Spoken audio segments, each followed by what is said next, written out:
Hello everyone, চলে আসলাম আবার নতুন একটা ব্লগ নিয়ে তোমাদের সামনে। তো দেখতেই পাচ্ছ শিবরাত্রির দিনের ব্লগ এটা, তোমাদের সঙ্গে শেয়ার করা হয়নি, তো ভাবলাম চলো শেয়ার করেই দিই। তো দেখতেই পাচ্ছ আমি নিজে হাতে ছোট ছোট করে দুটো মালা গেঁথে নিয়েছি, কারণ বাড়ির পুজো যেহেতু প্রত্যেকবার আমি মন্দিরে যাই শিব পুজো দিতে। তো আজকে এবার ভেবেছিলাম যে মন্দিরে গেলে না কী হয়, বাড়ির পুজোটা ঠিকভাবে দেওয়া হয় না। তো ভগবান তো সবই এক, তাই না? বাড়িতে দেওয়াও যা মন্দিরে দেওয়াও তাই। তো ভাবলাম চলো এবার আর মন্দিরে দেবো না, এবার বাড়িতেই পুজো করব।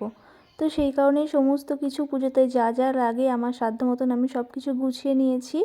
নিয়ে যেহেতু পুজোটা রাতে করেছিলাম, তো ওই জন্যই নিজে নিজেই শ্যুট করেছি, যেটুকু পেরেছি তোমাদের সঙ্গে শেয়ার করেছি। তো ব্লগটা দেখতে থাকো তোমরা, আশা করছি তোমাদের খুব ভালো লাগবে ব্লগটা। তো পুজো দেওয়ার আগে সন্ধ্যা লেগে গেছিলো, তো সন্ধ্যাবেলা সন্ধ্যাটা দিয়ে নিলাম। আর চতুর্দশী না কী লাগে শিব পুজোর আগে, যাই হোক, তো সেটা লাগবে 8টা থেকে, তো সেই কারণে সন্ধ্যাটা দিয়ে নিলাম। দিয়ে এই যে এখন নাইটি পরেই আমি সব কিছু গুছিয়ে নিচ্ছি, কাঁচা নাইটি পরে সব কিছু গুছিয়ে গাছিয়ে নিয়ে তারপরে শাড়ি পরে আমি পুজোটা দেবো। আর অনেক দিন তোমাদের সঙ্গে ব্লগ দেওয়া হয় না, শেয়ার করা হয় না। তো যাই হোক, তো ব্লগটা দেখতে থাকো। দেখতেই পাচ্ছ মোটামুটি ওদিকে ফুলের মালা গেঁথে টেতে নিলাম, নিয়ে এদিকে চলে এসেছি এখন ফল কাটতে। তো ফলগুলোকে এখন আস্তে আস্তে কেটে নেব। আর 3 রকম ফল দেবো, 5 রকম ফল দিলেও হয়, 3 রকম ফল দিলেও হয়। আর যেহেতু পুজোটা রাতে করছি, তো বেশি ফল কাটলে কি হবে, রাতে তো আর কাউকে প্রসাদ দিতে পারবো না, কারণ 8টার সময় লাগবে পুজো দিতে, 8:30 9টায় বেজে যাবে। তো তারপরে আর ছেলেপেলে তো সবই সকাল সকাল ঘুমিয়ে পড়ে, আর বাদবাকি আর বেশিরভাগ লোকই উপোস করেছে, তো সেরকম প্রসাদ খাওয়ার লোকজন নেই, তো প্রসাদগুলো ফালতু নষ্ট তো করবো না। সেই কারণে ভাবলাম চলো 3 রকম ফল দিয়ে পুজো করি। আর বড়মশাই নিয়ে এসেছিলো রসগোল্লা, তো সেগুলো দিয়ে ফল দিয়ে খুব ভালো করে পুজোটা করেছি। তো ওদিকে তো সব কিছু গুছিয়ে নিয়েছি, এখন ফলটা কাটলেই হয়ে যায়। তো এই কারণে ভাবলাম চলো ফলগুলোকে কেটে নিই। তো বাড়িতে পুজো করছি, প্রত্যেকবার মন্দিরে যেয়ে পুজো করি, তো খুব চাপ পড়ে যায় একবার বাড়িতে করে তারপরে আবার মন্দিরে যাওয়া। তো সেই জন্যই এবার ভাবলাম আর মন্দিরে যাব না, এবার বাড়িতেই পুজোটা সারবো। আমার যা, আমার ননদরা আছে, আমার আরও যারা আছে, তো সবাই মিলেই গেছে মন্দিরে, কিন্তু আমি যাইনি। তো ওদের তো চিন্তা নেই, ওদের ছেলে মেয়ে সব পুজোটা দিয়ে নেবে, কিন্তু আমার তো আর বাবু ছোট, আর ঘরের পুজো নিজে না দিলে আমারও আর ভালো লাগে না। তো সেই কারণে ভাবলাম চলো আমি ঘরেই দেবো। তো দেখতেই পাচ্ছ পুজোর সমস্ত কিছু গুছিয়ে চলে এসেছি ঘরে। আর ঘরে এসে শাড়ি পরে নিয়েছি, এখন মাথাটাও আঁচড়ে নিয়েছি, তো চুলটা হাত দিয়ে নাড়াচাড়া করছে, আর ভাবছি কী করব। তারপরে ভাবলাম পুজো যেহেতু দেবো, খোপাই করে ফেলি। তো মাথায় তো সেরকম চুল নেই, তো যেটুকু আছে খোপা করে নিলাম। আর শাড়িটাও নিজে নিজে পরে নিয়েছি। আর এর মধ্যে না বড়মশাই চলে এসছে, এসে দেখছে ও খবর। তো দেখতেই পাচ্ছ রেডি হয়ে গেছি, আর এই যে আলতাও পরে নিয়েছি। তো বড়মশাইকে বললাম একটু ভিডিওটা শ্যুট করে দাও। তো দেখতেই পাচ্ছ আলতা পরে নিয়েছি, শাড়ি পরে সুন্দর করে সেজে চলে এসেছি এখন পুজো দিতে। আর আমি কিন্তু পুজোর সমস্ত কিছু সুন্দর করে গুছিয়ে নিয়েছি, এখন খালি পুজোটা দেব। তো ফল কেটে নিয়েছি, এদিকে সমস্ত কিছু যা যা লাগে, আতা, বেল, আকন্দের ফল, না সরি আকন্দ না, ধুত্র গাছের ফল, আকন্দের মালা। আকন্দের মালাটা আমি নিজে হাতেই গেঁথে নিয়েছি, কারণ ফুলওয়ালারা মালা দেয় বড় বড়, আর আমার ঠাকুর যেহেতু ছোট, তো সেই জন্য ভাবলাম নিজে হাতেই আমি মালাটা গেঁথে নিই, তো ওটাই ভালো হবে, তাই না? তো ওই জন্য পাড়াতে একটা বাড়িতে গাছ ছিল, তো সেই গাছ থেকে আমি ফুল নিয়েছিলাম, 2 দিন আগে তুলে নিয়েছিলাম, না হলে আর ফুলটা পেতাম না। কিনে নিয়ে আসলেও হতো, না পেলে হয়তো কিনেই নিয়ে আসতাম। আমি তো এমনি প্রত্যেক সোমবারে সোমবারেই কিনে নিই। তো ভাবলাম চলো ফুল যতক্ষণ পেয়ে গেছি ততক্ষণ আর ফালতু কিনবো কেন। আর আমি কিন্তু ফল টল কেটে ঠাকুরকে একবার স্নান করিয়ে, গঙ্গা জল টল দিয়ে স্নান টান করিয়ে তারপরেই আমি গেছি। তো এখন আমি পুজোয় বসবো। তো দেখতে পাচ্ছ এই উপরের ঠাকুরটা, এই ঠাকুরটা সবার ফার্স্টে আমি পুজো করতাম, এটা হচ্ছে এমনি সিমেন্টের। তো তারপরে আমি এর আগের বছরে পাথরের ঠাকুর, ছোট্ট একটা পাথরের ঠাকুর কিনে নিয়ে এসেছি, নিয়ে এসে তারপরে ওটাকেও পুজো দিই, এটাকেও পুজো দিই। তো এটাই এখন আসনে বসানো আছে পাথরেরটা। আর এখন আমি দেখতেই পাচ্ছি সব কিছু মিশাচ্ছি, গঙ্গা জল, দুধ, তারপরে যা যা লাগে ঘি, মধু, তিল, দই, তো সব কিছু দিয়ে আমি একটা মিশ্রণ করে নিচ্ছি, তো বাবার মাথায় ঢালার জন্য।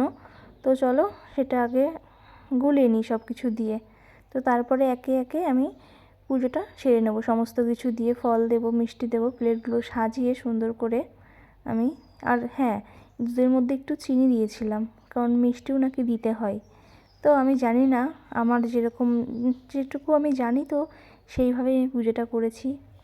তো তোমাদের কেমন লাগছে আমার পুজোটা তো অবশ্যই কিন্তু তোমরা কমেন্ট করে জানাতে ভুলো না। তো দেখতেই পাচ্ছ একটু চিনিও মিশিয়ে দিচ্ছি আমি এর মধ্যে। তো চলো এখন ঠাকুরের থালগুলোকে সাজিয়ে নিই ফল দিয়ে। তো দেখতেই পাচ্ছ এখানে সাজিয়ে গুছিয়ে সব কিছু দিচ্ছি, ফলগুলো দিয়ে নেব। তারপরে বরমশাই নিয়ে এসছে রসগোল্লা, তো সেগুলোকেও আমি দিয়ে নেব। তো চলো সমস্ত কিছু গুছিয়ে নিই, তারপরে পুজোটা দেব। তো দেখতে পাচ্ছ ফলগুলো তো দেওয়া হয়ে গেল, এখন দিচ্ছি আমি রসগোল্লা। তো চলো এবার সুন্দর করে সাজিয়ে নিয়ে পুজোটা না দিয়ে নেব। এদিকে আমি নৈবেদ্যটাও গুছিয়ে নিয়েছি। তো একটু দুধ নৈবেদ্যতে দিয়ে দিলাম, কাঁচা দুধ। আর ওদিকে মিশ্রণ মানে বাবার মাথায় যে দুধটা ঢালবো সেটাও রেডি করে নিয়েছি। থালাতে প্রসাদ দেওয়া হয়ে গেছে, এখন জল দেবো গ্লাসগুলো দিয়ে। এবার জলগুলো দিয়ে নিচ্ছি। তো জল সংকটেও একটু গঙ্গা জল দিয়ে দিলাম, আর বাদবাকি গঙ্গা জলটা বেঁচে গেলের জন্য ঢোবে আবার ঢেলে রাখলাম। তো চলো মোটামুটি তো গোছানো হয়ে গেছে, এখন পুজোটা সেরে নিই।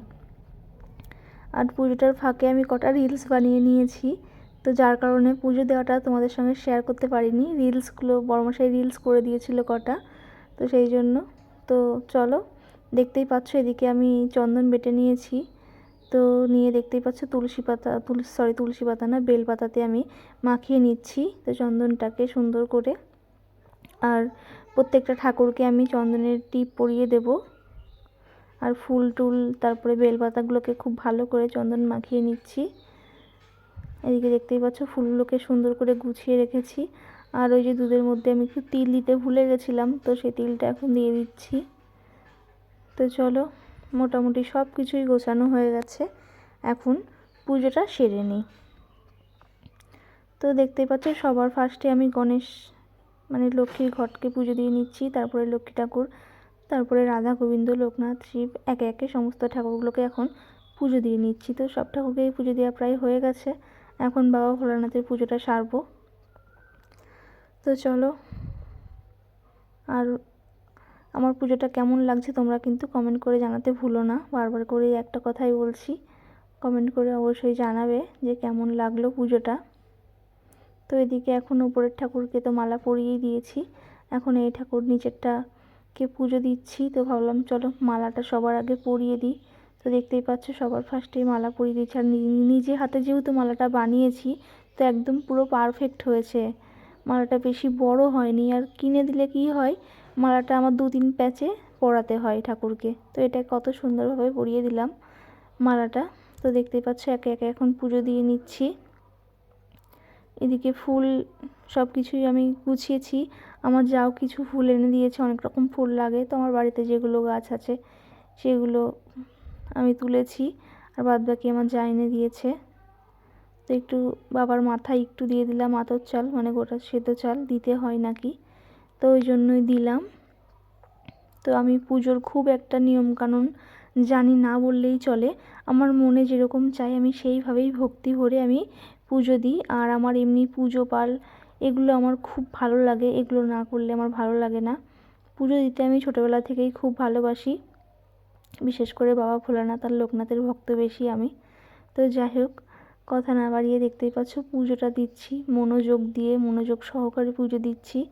বাবাকে একবার স্নান করিয়ে দিয়েছি, আবার এখন পুজো দিয়ে এখন বাবার মাথায় এই যে সব কিছু মেশানো দুধটাকে আমি এখন ওম নমঃ শিবায় ওম নমঃ শিবায় বলে আমি বাবার মাথায় ঢেলে দিচ্ছি। তো চলো পুজো দেওয়া ফাইনালি হয়ে গেল, এবার উপরের ঠাকুরগুলোকে একটু একটা দুটো করে ফুল দিয়ে নিচ্ছি।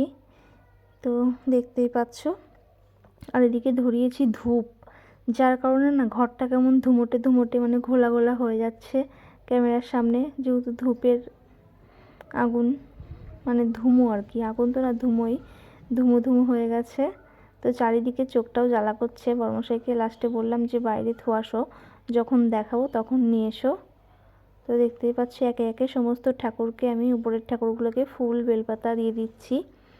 তো উপরে অনেক কটা ঠাকুরই আছে, তো সেই ঠাকুরগুলোকেও দিয়ে দিচ্ছি।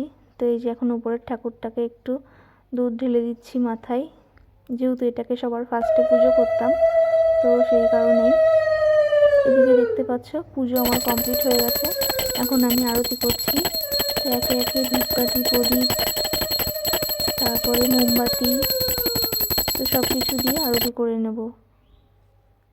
ধূপচি দিয়ে কর্পূর দিয়েও আরতি করেছি, খালি ঘি দিয়ে আরতিটা করতে পারিনি, কারণ আমার যে প্রদীপ আর একটা কিনতে হবে, আসলে পঞ্চপ্রদীপটা আমার নেই, যার জন্য ঘি দিয়ে আরতি করাটা হলো না।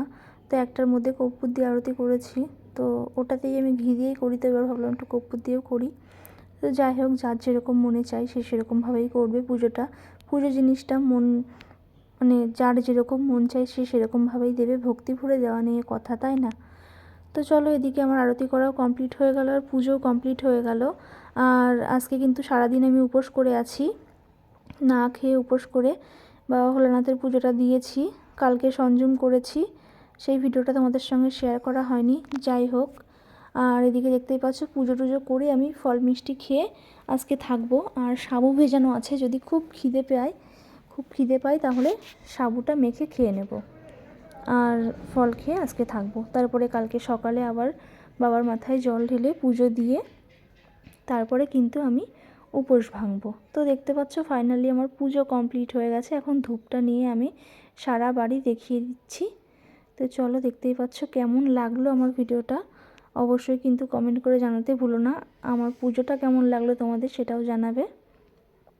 পুজো টুজো করে অনেকটা সময় ঘরে বসেছিলাম, বসে থাকার পরে তো দু একটা ছেলেপেলেকে ডাকলাম, ডেকে প্রসাদ দিলাম, কারণ মানে ছেলে মানুষের হাতে প্রসাদ না দিয়ে তো আর আমি খেতে পারবো না। তো যাই হোক, বাচ্চাদেরকে ডেকে প্রসাদ দিলাম, দু একটা বাচ্চাদেরকে ডেকে, বেশিরভাগই ঘুমিয়ে পড়েছে, আর যারা ছিল তাদেরকে ডেকে প্রসাদ দিয়ে তারপরে আমি প্রসাদ খেলাম। খেয়ে দিয়ে এই যে এখন বসে আছি। তো এখন অনেকটা সময় বসে থাকবো। আর আমার যারা গেছে মন্দিরে বললাম তো, ওরা এখনও আসেনি, জানি না কখন আসবে ওরা। তো ওদের অনেকটা লেট হবে মনে হয় আসতে, যেহেতু মন্দিরে গেছে, অনেক ভিড় হয় ওখানে, তো যার জন্য ওদের আসতে অনেকটা লেট হবে। তো আমি এখন একা একা বসে আছি, আর বর্মশাই আবার একটু দরকারে বেরিয়েছে। আর এদিকে বাবু গেছে ওর স্যারের বাড়িতে পড়তে, আর এখন আমি বসেই আছি একা একা ঘরের মধ্যে। তো চলো, আমি এদিকে বসে থাকি, আর বসে বসে এখন তোমাদের সঙ্গে অনেক বকবক করছিলাম, কিন্তু সেগুলো আর তোমাদের শোনাতে পারলাম না, কারণ মাইক বাজছে। আমাদের বাড়ি থেকে 4-5টা বাড়ির পরেই একটা বাড়িতে বাবা ভোলানাথের মন্দির আছে, তো সেখানে পুজো হচ্ছে, তো যার কারণে তোমাদের সঙ্গে আর কথা বলতে পারলাম না, অনেক বকবক করেছি, সেগুলো শোনাতে পারলাম না, কপিরাইট চলে আসবে। তো যাই হোক বন্ধুরা, চলো আজকের মতন ভিডিওটা এই পর্যন্তই। ভালো লাগলে লাইক কমেন্ট শেয়ার করো, আর আমার পাশে থেকো তোমরা সবাই। আর আমাকে ভুলে যেও না প্লিজ, কারণ আমার ভিডিও ঠিক মতন আমি দিতে পারছি না কিছু প্রবলেমের জন্য। অবশ্যই নতুন নতুন ভিডিও নিয়ে খুব শীঘ্রই